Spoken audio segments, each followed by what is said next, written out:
오늘 하나님의 말씀은 누가복음 10장 1절부터 3절입니다.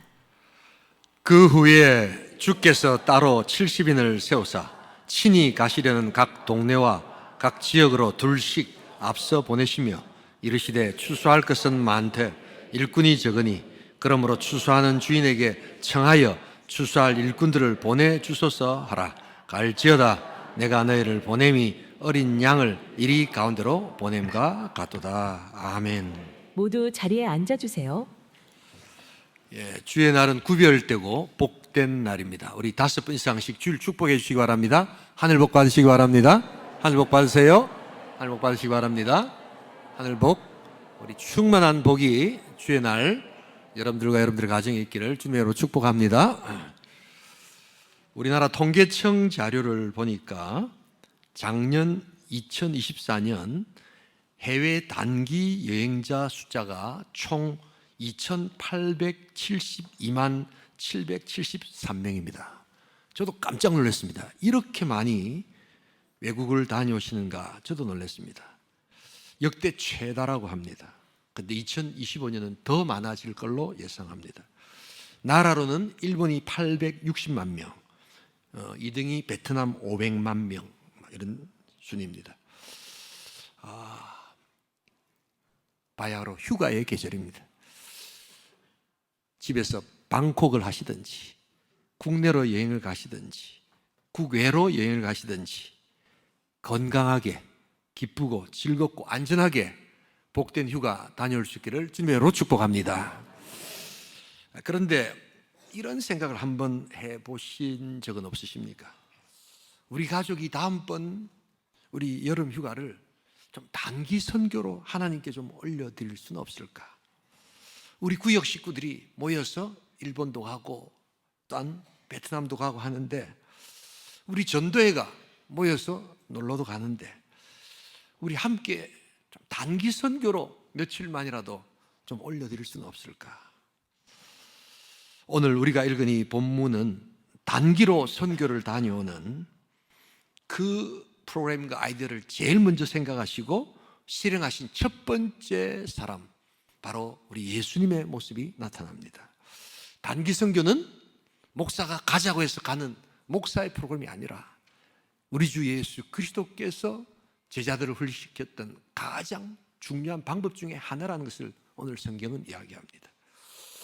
거기에는 크신 예수 그리스도의 축복과 또한 큰 그림이 담겨 있음을 기억하시면서 오늘 우리 단기 선교의 3가지 축복을 나누심으로 우리 하나님 앞에 한번 올려드리는 복된 시간 될 수 있기를 주님의 이름으로 축복합니다. 첫 번째로 오늘 이 단기 선교의 축복 첫 번째는 추수의 긴박성을 경험하는 축복입니다. 우리 다 함께 누가복음 10장 2절 같이 한번 읽어보겠습니다. 함께 읽습니다.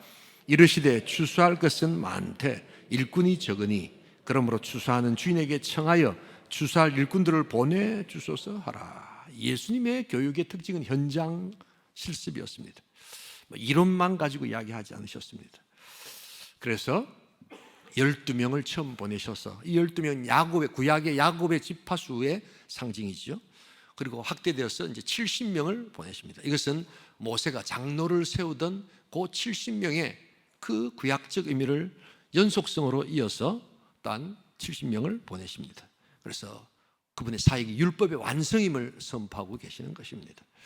장소도 처음에는 잃어버린 이스라엘의 어린 양들, 잃어버린 양들에게만 가라고 말씀하셨다가 나중에는 이제 모든 족속으로 문화와 모든 것을 초월해서 전 세계 땅끝까지 복음을 전하라라고 이야기를 하십니다. 여러분, 우리의 사역과 우리의 모든 삶에 예수님의 말씀과 예수님의 방식대로 할 때 하늘의 복이 임하게 될 줄 믿습니다. 여러분, 사역과 삶은 예수님이 어떻게 하셨는가를 보면서 순종해 볼 때 그때 복이 옵니다. 문제는 이 예수님이 이제 이 시대를 어떻게 규정하고 계시는가 한 것을 한번 살펴보기를 원합니다. 여러분, 어떤 문제가 생기시잖아요. 그럼 금방 문제를 해결하려고 하시면 문제가 해결이 잘 안 됩니다. 조금 기도하면서 금식하면서 이 문제는 어떤 핵심이 있는가, 어떤 게 진짜 문제인가, 이 문제가 나의 문제인가, 남편의 문제인가, 아니면 자식의 문제인가, 내 말버릇인가, 아니면 돈 문제인가, 관계의 문제인가? 이념의 문제인가? 생각의 문제인가? 문제가 다양한 이유가 있는데 우리는 그 내용도 생각하지 않고 문제를 딱 해결하고 답을 줄 때 여러분, 문제는 더 풀리지 않고 꼬일 수 있다는 것을 잊지 말아야 합니다. 오늘 이 시대를 바라보는 예수님의 관점은 무엇인가? 세상의 학자들과 세상 사람들은 이야기합니다. 민주화의 시대다, 기술 과학의 시대다, 또 AI 시대다, 디지털 시대다, 다양한 시대를 규정합니다만 예수님은 오늘 우리 시대를 추수의 시대라는 것을 우리 말씀하여 주신 줄 믿습니다. 처음 들어보지. 추수하라는 이야기 들어봤는데 오늘 이 시대가 추수의 시대인가? 예, 우리 예수님은 하나님 나라를 시작하시고 이 땅에 놀라운 하나님의 능력들을 나타내 주셔서 추수의 시대라고 이야기를 하고, 문제는 추수할 일꾼이 지금도 없다라고 말씀하고 계십니다. 우리는 좀 이렇게 시대를 바라보는 눈이 굉장히 성경적이지 않고 근시안적인 시간들이 많습니다. 요사이는 모든 문제를 자꾸 인구 문제로 이렇게 보기 시작하는데, 예, 우리나라의 지금 인구 문제는 심각합니다. 그런데 여러분, 이 인구 문제는 전 세계적인 문제는 결코 아닙니다. 동아시아, 특별히 일본, 한국, 중국의 이 한 3개국에서 일어나는 특별한 그러한 문제입니다. 오히려 이제 2035년, 10년 뒤면 전 세계 인구 학자들에 따르면 100억이 넘어가는, 그래서 세 자리 숫자가 넘어가는 폭발적인 인구 증가가 나타나는 시대입니다. 그래서 사람들은 환경의 문제를 이야기하고 기후의 문제를 이야기합니다. 실제로 지금 우리나라 기후가 너무 많이 바뀌어가지고 지금 이런 물폭탄을 예측 못하게 막고 있지 않습니까? 그래서 사람들은 두려워합니다. 이게 문제의 전부인 줄 압니다. 그러나 여러분, 그렇지 않습니다. 우리 예수님께서 말씀하시는 것은 여전히 우리 가운데, 사람들 가운데 있는 폭력성, 죄악들, 그리고 하나님께서 살아가려고 하는 이 아주 은밀한 악함의 역사를 회개하고 돌아오는 죄 문제에 있게 될 줄 믿습니다. 죄 문제가 해결되지 않고서는 그 어떤 문제도 해결되지 않는다는 게 예수님의 마음이고, 예수님께서 바로 그래서 추수할 일꾼들이 필요합니다. 그래서 사람들이 돌아와 하나님을 믿고 변화될 때 하나님 나라는 이루어집니다 라고 이야기하는 것입니다. 문제를 잘 살피셔야 합니다. 여러분, 그러기에 우리 이 단기 선교라는 것은 주님의 마음을 알아가는 겁니다. 우리가 며칠 가서 무슨 일을 하겠어요? 논을 매겠어요? 밭을 매겠어요? 다리에 강에 다리를 놓겠어요? 우리 주님께서 원하시는 것은 그런 것이 아닙니다. 오늘 시대를 바라보면서 이 인구가 폭발적으로 늘어가는 이러한 시대에 그들의 심령을 변화시키고 그들에게 복음이 필요하고, 그래서 복음을 한마디라도, 하나님은 당신을 사랑하십니다, 하나님은 캄보디아를, 하나님은 버마를, 하나님은 또한 일본을, 하나님은 베트남을 너무너무 사랑하시는데 하나님 믿고 돌아와야 됩니다라고 한마디만이라도 전하기를 원하시는 하나님의 마음을 배울 수 있기를 주님의 이름으로 축복합니다. 여러분, 이런 마음을 배우는 게 단기 선교의 마음입니다. 놀러를 가시면요, 베트남 보라카이가 어디에 풀빌라가 있겠나, 어떤 서비스를 받겠나, 이런 생각을 합니다. 이건 자연스러운 거죠. 요사이는 또 보니까 몰래 카지노도 많이 가시고 이렇게 골프도 많이 치시고 다 가서 할 수 있습니다. 근데 여러분, 내가 단기 선교를 며칠이라도 딱 가면서 그런 마음을 가지고 딱 필리핀에 내리시면, 왜 이 필리핀은 이렇게 고통받고 있는가? 왜 이렇게 극단적인 양극화와 빈부격차가 있는가? 이들이 진정 구원을 받을 수 있는 길은 무엇인가? 이런 마음을 조금이라도 생각하게 됩니다. 우리가 문제를 다 해결할 수는 없지만 그 땅을 향하신 하나님의 마음을 안고 돌아오는 그 축복, 여러분, 그것이 바로 단기 선교의 축복이라는 것을 잊지 말아야 합니다. 추수의 긴박성, 추수할 일꾼들이 필요합니다. 여러분, 이론으로가 아니라 실제적으로 하나님 앞에 우리가 배우면서 우리 단기 선교를 통해서 추수의 긴박성을 원하시는, 그리고 추수할 일꾼들을 찾으시는 하나님의 마음을 배우는 축복이 있기를 주님의 이름으로 축원합니다.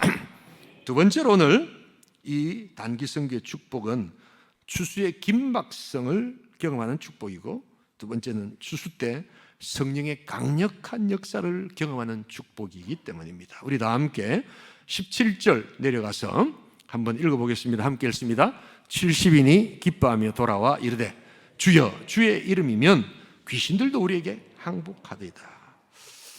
우리 예수님께서 선교를 보내셨을 때 그게 단기든 장기든 순종하면 성령의 놀라운 축복을 경험하게 됩니다. 성령의 기적적인 역사, 은사와 은혜의 역사를 정말 마음껏 체험할 수 있습니다. 우리는 문명화된 그러한 나라를 살고 있습니다. 병원, 학교, 그 다음에 아주 잘 짜여진 지하철, 또 교통, 또 뭐 조금만 어려움이 있으면 우리를 또한 도와주는 여러 가지 어떤 요양 시스템. 여러분, 우리는 문명의 시대를 누리고 살아가지요. 그런데 별로 행복하지가 않습니다. 왜 이렇게 잘 살게 되었는데 왜 행복하지 않을까? 바로 문명화된 시대를 살아갈수록 무료함과 권태감이 많기 때문입니다. 무언가를 달성해 보려고 애를 쓸 때는 그게 굉장히 좋았는데, 힘은 들어도 살 길이 있었는데, 이걸 딱 발견하고 나니까 처음에는 굉장히 좋은 것 같았는데 그 다음에는 무료해지는 겁니다. 권태로운 겁니다. 그래서 사람들이 그 권태로움을 이기지 못해서 엉뚱한 짓을 하고 죄를 짓고 그냥 잠깐 쾌락에 빠지지만 점점 더 마치 짠 바닷물을 먹으면서 갈증이 심해지듯 우리 영혼과 마음은 피폐해져 간다는 것을 믿지 말아야 합니다. 현대인들의 진정한 불행은 목표를 달성하지 못해서 오는 불행이 아닙니다. 달성할 목표가 이제는 더 이상 없다는 불행입니다. 실패가 아픈 것이 아니라 더 이상 무엇을 해도 가슴 뛰는 일들을 발견하지 못한다는데 우리 아픔이 있습니다. 여러분, 가장 행복한 사람은 어떤 사람인 줄 아십니까? 그것을 위해서 내가 정한 목표가, 그래서 그것을 위해서 살 수도 있지만 그것을 위해서는 때로 죽을 수도 있다라는 그런 분명한 목표를 가진 사람, 이런 사람은 웬만한 고통 가운데도 그것을 이겨내는 능력이 생깁니다. 여러분들은 이런 목표를 갖고 계십니까? 그러나 우리 주님께서 오늘 이 시대 추수할 일꾼이 필요하고, 그래서 성령의 강력한 능력을 우리에게 주실 때 이 목표로 우리 삶의 새로운 능력을 얻을 수 있기를 주님의 이름으로 축복합니다. 제가 목회를 하면서 신앙이 자라는 큰 두 가지 급격한 변화의 시점을 제가 알게 되었습니다. 이 사람들이 확 변하는 첫 번째가 제가 말해서 구원의 확신을 경험할 때입니다. 성경과 설교를 통해서 인간의 세 가지 최대의 이 죄성, 무엇이었죠? 나의 악함과 또한 나의 연약함과 세 번째 나의 어리석음을 뼈저리게 경험하게 될 때, 그런 나를 찾아오셔서 구원을 주시는 그 주님의 은혜를 경험하고 구원의 확신을 얻을 때 이 사람은 변화되기 시작합니다. 폭발적으로 변화됩니다. 그냥 교회를 그냥 착한 사람 돼야지 하고 왔다 갔다 하는 정도로는 결코 신앙은 여러분 변화되지 않습니다. 그런데 또 두 번째가 있습니다. 생각지 않았던 장소와 생각지 않았던 순종을 통해서 주시는 성령의 강력한 체험과 은사와 은혜를 체험하는 것입니다. 문명화된 곳에서는 도무지 이해할 수 없는, 아니 그런 게 있었어? 그런 게 뭐야? 라고 했던 바로 그것이 선교의 현장에서 그대로 일어나고 있는 것을 경험하게 될 때 그들은 변화가 되기 시작합니다. 여러분, 우리 누가복음 10장 17절, 이게 이제 단기 선교를 갔다 오고 제자들이 이제 예수님한테 리포트, 보고를 하면서 나타나는 그 내용이거든요. 같이 한번 누가복음 10장 17절 같이 한번 읽어보겠습니다. 70인이 기뻐하며 돌아와 이르되 주여 주의 이름이면 귀신들도 우리에게 항복하더이다. 귀신들이 있어? 이 과거 시대에 귀신이 있어? 그 옛날 이야기 아니야? 여러분, 그것은 너무나도 무지한 것입니다. 여러분, 악한 영이 여전히 존재하고 있고, 바로 문명의 시대에는 보기가 쉽지 않은 그것이 지금도 선교 현장에서는 그대로 일어나고 있는 역사를 보면서 우리는 영적 전쟁이 무엇인가, 영적 싸움이 무엇인가, 우리가 영의 세계가 어떤 것인가를 비로소 우리는 알게 됩니다. 여러분, 이것이 우리의 신앙을 새롭게 하고 능력 있게 만듭니다. 물론 이것을 목표로 이런 체험을 하고 싶어서 선교를 가는 것은 아닙니다. 때로는 그런 것이 일어나지 않는 곳이 있고 오히려 핍박과 오히려 박해와 때로는 사고도 나타날 수 있습니다. 그러나 그러한 가운데서 강력하게 기도할 수밖에 없는 상황 속에서 우리가 주님이 어떻게 기적적으로 우리를 이끄시는가 하는 그 역사들을 야성의 장소에서 경험하게 될 때, 그래서 기도의 응답을 체험하게 될 때 하나님은 살아계시는구나, 하나님은 우리의 구원자시구나 하는 것을 고백하는 능력, 이것은 바로 단기 선교를 통해서 나타나는 축복이라는 것을 잊지 말아야 합니다. 우리의 신앙의 역동성이 무료했던 것, 권태로웠던 것, 주의 이름으로 사라지게 될 줄 믿습니다. 얼마나 힘이 있게 된지 모릅니다. 여러분, 이런 신앙생활을 좀 하고 싶지 않으십니까? 죄송합니다. 저도 이제 나이가 60이 훌쩍 넘어버렸습니다. 예. 저도 시원한 에어컨 밑에서 맛있는 과일과 함께 손녀 재롱잔치나 보면서 그렇게 있는 게 훨씬 좋은 나이가 되어버렸습니다. 여러분, 여행의 목적이 뭡니까? 아이고, 우리 집이 제일 편하다 하는 것을 발견하는 것인 줄 믿습니다. 여러분, 나가면 고생이지. 그래서 저도 안 가고 싶어요. 그런데도 제가 그 현장을 계속해서 접하는 이유가 하나 있습니다. 바로 나의 신앙을 하나님께서 새롭게 하시는 그 능력, 그것은 모기에 물리기도 하고 불편하기도 하고 너무너무 더워서 진짜 쓰러질 것 같은 그러한 현장 속에서도 기도할 때 하나님께서 응답하시는 그러한 역사들을 체험하고 강력한 성령의 역사가 이런 곳에서 일어나는구나 하는 것을 목도하기 시작할 때 나의 신앙과 나의 삶을 새롭게 하여 주실 줄 믿습니다. 여러분, 좋은 의미의 그게 중독이에요. 정말 하나님을 체험하고 싶고 하나님을 경험하고 싶을 때 우리는 바로 그 선교라는 이름으로 우리 짧은 시간을 들여서 나아가는 것입니다. 여러분, 작년에도 우리 인도네시아 스마랑 지역에 4천만 명이 넘는 사람이 살고 있습니다. 그 우리나라 그냥 한 나라 그 인구 전체가 그 스마랑 지역 중부 자와 지역에 있습니다. 얼마나 많은 역사가 일어난지 모릅니다. 정말 우리가 생각했던 것을 뛰어넘는 하늘의 역사, 그 하나님께서 주시는 그 믿음의 역사가 있음을 잊지 말아야 합니다. 추수 때 강력한 성령의 역사를 경험하시면서 하늘 은혜를 받으시는 복된 단기 선교 될 수 있기를 주님의 이름으로 축복합니다. 두 번째, 마지막 한 가지, 이 단기 선교의 축복은 추수의 긴박성을 경험하는 축복이고, 두 번째가 이제 추수 때 강력한 성령의 능력을 체험하는 것이고, 세 번째가 복음을 통한 한 영혼 구원의 기쁨을 회복하는 것입니다. 우리 다 함께 10장 20절을 같이 한번 읽어보겠습니다. 함께 읽습니다. 그러나 귀신들이 너희에게 항복하는 것으로 기뻐하지 말고 너의 이름이 하늘에 기록된 것으로 기뻐하라. 예수님께서 제자들이 단기 선교를 보내시고 돌아와서 단기 선교 꼭 보고를 해야 되거든요. 그러고 난 다음에 총평가를 하시면서 말씀하십니다. 바로 한 영혼이 하늘나라에 기록되는 것, 생명책에 기록되는 그 영혼 구원의 기쁨이 너희들에게 가장 큰 기쁨이 된다. 귀신도 쫓아내고 영적인 세계를 경험하는 것, 그것 넘어서 한 영혼이 돌아와 우리의 삶 가운데 하나님의 백성이 되고 하나님의 그 생명책에 이름이 기록되는 이 기쁨, 이것이야말로 최고의 기쁨이다. 여러분, 이 하나님의 마음을 우리가 알고 회복하는 복된 성도, 복된 교회 될 수 있기를 주님의 이름으로 축복합니다. 여러분, 교회가 회복된다는 것, 신앙생활이 회복되고 한국교회가 왜 약해진 줄 아십니까? 사람이 없어서? 아닙니다. 물질이 없어서? 아닙니다. 정말 기억해야 될 하나님의 마음을 잃어버리고 있는데, 그 하나님의 마음이 뭐겠어요?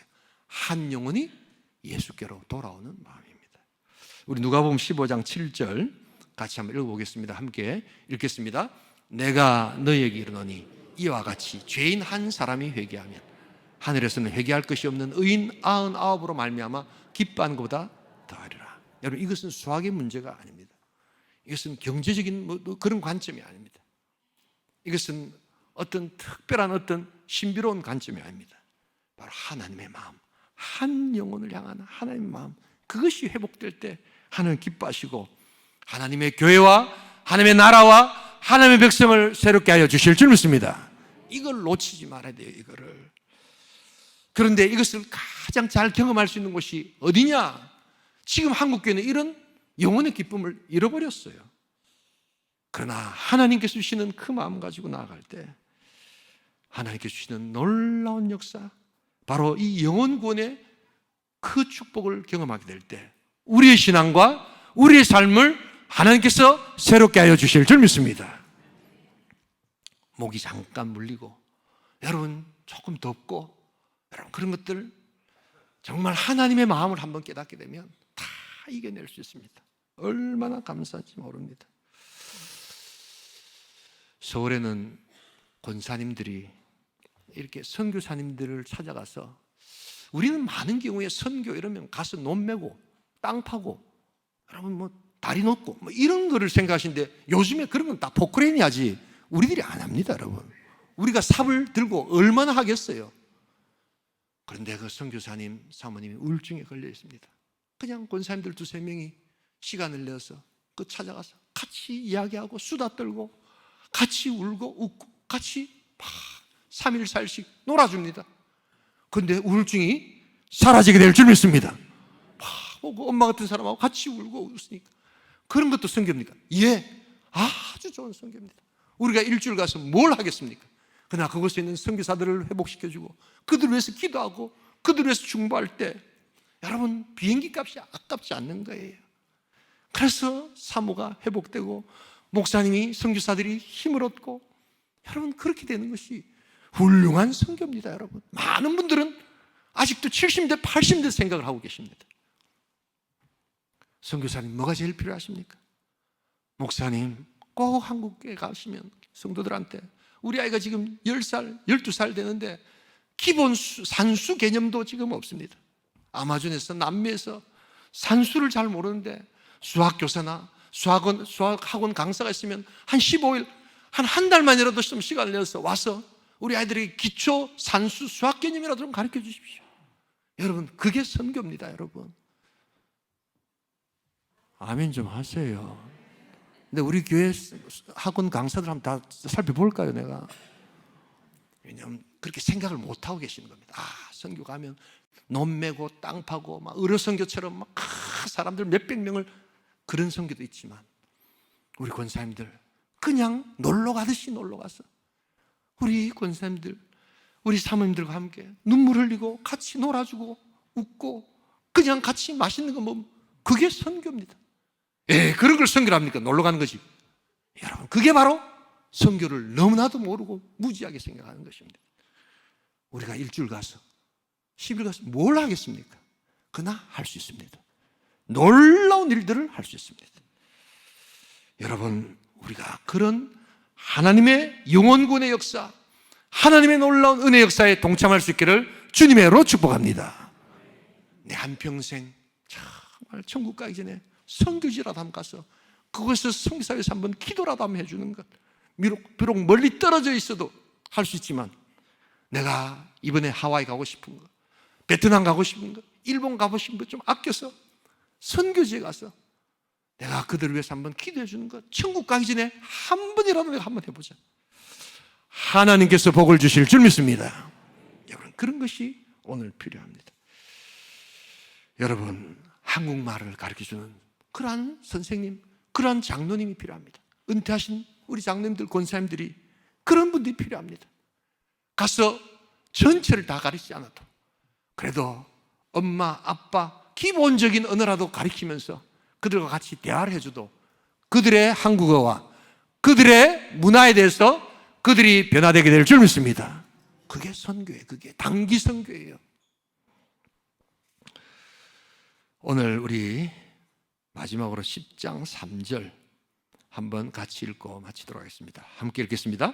갈지어다 내가 너희를 보냄이 어린 양을 이리 가운데로 보냄과 같도다. 갈지어다. 선교는 여러분 오퍼, 제안이 아닙니다. 가볼래요? 아유, 막 바쁘신가요? 그럼 막 다음에 가죠. 막. 아이고, 뭐 지금 내가 얼마나 힘든데 휴가 며칠 받지도 못하는데 뭐 또 그 시간까지 그래 해야 됩니까? 예, 안 가셔도 됩니다. 그러나 우리 주님은 그런 마인드를 가지고 있는 자, 그런 교회, 그런 가정, 그런 나라에 촛대를 옮기십니다. 너희가 안 간다면 내가 다른 나라를 통하겠다. 오늘 주춤하는 한국교회의 그러한 모습 속에서 우리 교회들이 너무 이념과 이런 데 빠져 있어요. 그럴 때 브라질을 통해서, 지금 브라질에 여러분 삼바 뭐 그런 것만 생각하시죠? 축구 이런 거 생각하시죠? 지금 복음주의가 엄청나게 일어나고 있습니다. 그리고 그 브라질이 선교사를 지금 보내고 있습니다. 전통적인 가톨릭 국가였는데 하나님 성령의 역사를 통해서 브라질을 변화시키시고 그 사람들이 우리보다 영어를 훨씬 더 잘합니다. 아프리카 우간다가, 여러분 아프리카라고 생각하시면 안 됩니다. 그곳에 놀라운 성령의 역사가 일어나서 선교사들을 파송하기 시작합니다. 한국교회가 가지 않는 여러 가지 이유를 대고 있는 그때에 하나님은 어쩌면 이 선교의 촛대를 옮기시고 계시지 않는지 저는 기도할 뿐입니다. 그러나 우리 순종하는 자에게 하나님 여전히 복을 주실 줄 믿습니다. 갈지어다. 선교는 명령이지, 그리고 거기에 순종하는 것이지. 아이고 막 가볼랍니까? 막 천천히 가 있어. 그러다 보면 천국 가게 됩니다, 여러분. 네, 많은 휴가 기간 중에 한 번이라도 내 여름 휴가, 겨울 휴가를 하나님께 한번 선교를 올려드릴 수는 없을까? 그 마음으로 순종할 때 하나님께서 복을 다하여 주실 줄 믿습니다. 그것은 특별한 사람이나 가는 것이지 여러분 그렇지 않습니다. 바로 그러한 것에 순종할 때 하나님은 은혜와 은사와 영적 무기를 우리에게 장착시키셔서 내가 너희를 보냄이 어린 양을 이리 가운데로 보낸 것 같이 필요한 모든 것 채우시겠다고 말씀하시는 하늘의 역사, 하늘의 축복을 비로소 경험하는 것입니다. 우리 온천교회가 이 갈지어다에 순종하는 믿음의 교회 될 수 있기를 주님의 이름으로 축복합니다. 단기 선교의 축복을 좀 누리면서 살아가십시다. 추수의 긴박성을 우리가 하나님 앞에 올려드리십시다. 추수할 일꾼이 부족한 것은 지금도 여전합니다. 또한 구원의 놀라운 은혜의 역사를 하나님 앞에서 성령의 강력한 체험으로 올려드리십시다. 여러분, 시간이 좀 가서 2부 때는 제가 말씀 안 드렸는데 저는 이 선교 나가지 않고 은사 이런 어떤 이런 걸 추구하는 교회는 반드시 저는 문제가 생긴다고 믿는 사람입니다. 왜 하나님께서 특별한 은혜와 은사를 주실까? 그것은 힘들고 어려운 선교지에 가서 더 영적으로 잘 싸우시는 하나님의 무기입니다. 그런데 그런 영적 싸움을 싸우지 않고 전쟁을 안 하면서도 많은 무기만을 가지고 있는 그런 사람이 큰 문제를 일으킵니다. 하나님께서 주시는 그 놀라운 축복과 우리 교회의 성령의 역사, 알파의 역사가 있었다면 여러분 말 그대로 그것이 그렇게 되려면 선교를 나가셔야 돼요. 그렇지 않으면 이것은 반드시 교회에 문제가 되고 어려움이 생기는 필요 없는 무기가 될 수 있다는 것을 잊지 말아야 합니다. 우리 하나님은 순종하는 자들에게 복을 주실 줄 믿습니다. 갈지어다 우리 주님이 말씀하십니다. 그 놀라운 성령의 축복의 역사를 한 영혼이 돌아오는 영혼 구원으로 우리가 경험하게 될 때 우리 하나님께서 우리 교회와 또한 우리 성도들과 우리의 가정을 복내려 주실 줄 믿습니다. 이번 여름, 다음번 여름 나의 휴가를 우리의 가정과 함께 한번 선교로 올려드리는 복된 결단, 복된 축복이 있기를 주님의 이름으로 축복합니다.